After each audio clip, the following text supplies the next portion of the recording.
Relax, sis. We've got the money, right, Sarah? What are you talking about? She's got $100,000 in savings, so don't worry. Sarah, we're counting on you. No. My name is Sarah. I'm a 34-year-old office worker, and I've been married to my husband, Sean, for 10 years. We had our daughter shortly after we got married, so she'll be turning 10 this year. While I don't have any major complaints about my marriage, I do have some issues, particularly concerning money. My husband has a habit of spending excessively on his hobbies. It's not the amount that's the problem, but the frequency and lack of restraint. I insist that he contribute a minimum amount to the household finances, which covers most of our basic expenses like utilities and food. With the limited amount he provides, I've had to cut back on spending and cover rent, our daughter's school tuition, and save for her future education from my salary. That's where my financial dissatisfaction comes from. Another issue is the housework. Despite both of us working, Sean doesn't contribute to household chores. He often claims that if he does it, it'll take longer, using that as an excuse to avoid it. This has led to me handling all the housework on my own. When our daughter was born, Sean was reluctant to help with her care, fearing he might accidentally hurt her. So I ended up managing most of the parenting responsibilities as well. As I reflected on my marriage, I realized that I was quite dissatisfied with my husband. Despite this, we had been together for 10 years, and our daughter was growing up. I knew it wouldn't be wise to consider divorce, especially with her approaching puberty.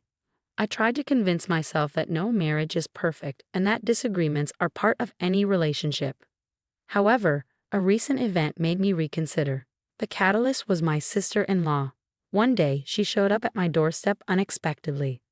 Sarah, I'm really sorry, but I need to hide out here for a while. What's going on? I've had some trouble with my husband. Can I stay here for a bit? What happened with Ken? She didn't answer directly and kept avoiding the question. Her vague responses only deepened my concern and made me question everything. I wasn't convinced by her vague explanations, so I decided to wait for my husband to come home from work. He'd arrived around 8 p.m., and after we had put our daughter to bed, we all sat down for a conversation. My sister-in-law, my husband, and I. So what happened? I asked my sister-in-law. Ken suddenly snapped and told me he wants a divorce. What? I was shocked. Ken had always seemed like a sincere man, so the idea of him suddenly getting angry and asking for a divorce was surprising. Do you know why Ken got so angry? Why are you asking me that? I just find it hard to believe he gets so upset without a reason, I replied. I noticed my sister-in-law seemed anxious, which only made me more curious. Sarah, why have you been defending Ken all this time? Are you involved with him in some way? Of course not, I said, trying to stay calm. I doubt it, my husband interjected with a laugh. She doesn't have time for that, and besides, she always leaves her phone on the table. Though my husband's defense was meant to reassure me, it only added to my irritation. I was too busy with work, house chores, and raising the kids to have much time for my phone. I rushed to make dinner after work, barely glancing at my phone. In the end, my sister-in-law couldn't provide a clear reason for her husband's behavior, so my husband and I decided to speak with Ken directly. When Ken arrived at our house, my sister-in-law chose to stay away to avoid the awkwardness. Ken greeted us with a polite apology. I'm really sorry for causing you both so much trouble. I had always known him to be sincere and level-headed, so his sudden anger was surprising. Ken, why did you ask for a divorce? You've only been married for a year. Isn't that a bit extreme? There must be a reason. Ken explained. She spent all my money without my permission. Really? How much did you have saved? I asked, stunned. $50,000, Ken replied. My husband and I exchanged surprised glances. $50,000 in just 1 year. That's roughly $4,100 a month. Considering that Ken had been providing enough money from his income to cover living and other necessary expenses, it was baffling to think of such a large sum being spent. It turned out my sister-in-law had been using the money for her own entertainment. Given the situation, it was understandable why Ken was furious. Anyone in his position would be, and I could relate. It would be challenging to stay married to someone with such a reckless spending habit. Are you okay? I asked, noticing Ken's frustration. Yeah, I'm fine, Ken replied. I thought about my own husband's spending issues. It seemed clear that financial habits might run in the family. If she doesn't pay back the $50,000, you should consider divorcing her. You don't have kids, so it might be a good idea. As I nodded in agreement, my husband abruptly said, "Okay, I'll make sure my sister pays you back." I was taken aback by his certainty and didn't quite understand where his confidence came from. Ken, however, simply said, "I'd appreciate that." With the conversation settled, I decided to observe how things would unfold. After Ken left, my sister-in-law returned home. "What did he say?" I asked her. "He said I spent all his savings, $50,000. Oh, I used it for living expenses." I tried to explain to him, but he didn't understand. But Ken said he had a separate account for living expenses. My sister-in-law snapped. "You don't know anything, so just stay out of it," she added harshly. She had always had a tendency to belittle me. Honestly, I agreed with Ken. If my sister-in-law couldn't manage her finances responsibly, perhaps divorce was the best option. Ken had made it clear he would only forgive her if she paid back the $50,000. "How can I possibly pay that back? I'm just a housewife," she protested. "If you can't pay it back, then don't spend his money," I said firmly. "Well, sis, relax," my husband interjected. "We've got money, right, Sarah?" "What?" "She's got $100,000 in her savings, so don't worry." My sister-in-law's eyes widened with interest. "Sarah, how come you didn't tell me about this sooner?" I was taken aback. "Wait a minute. How did you know about my savings scene?" "That money was something I set aside for my future when I was single. After I got married and had a baby, I intended to use it for our daughter's tuition. I never mentioned it to you. I found out about it when I went to your parents' house," Scene explained. The revelation left me in a state of confusion and frustration. "It was in the second drawer of the closet in your room," Scene said. "You went through my things without my permission? That's unbelievable. We're married, for God's sake. Anyway, your sister-in-law is in trouble, so we need your savings." "What are you talking about? I'm not giving it to you. That money is for our daughter's education.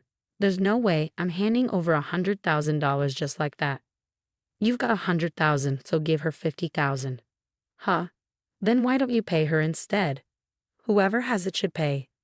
"Sarah, please help me. I'm in the middle of a divorce." "That's none of my business. It's all your fault." "That's terrible. You don't love your family. Love for you means money. Then I don't need that kind of family love.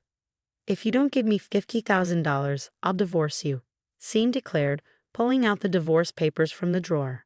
"Oh, so you've been preparing for this?" "I had them ready in case something happened." "You've got a lot of nerve trying to get your way." "That's exactly what I want to say to you," Scene retorted, filling out the form. "I'm serious.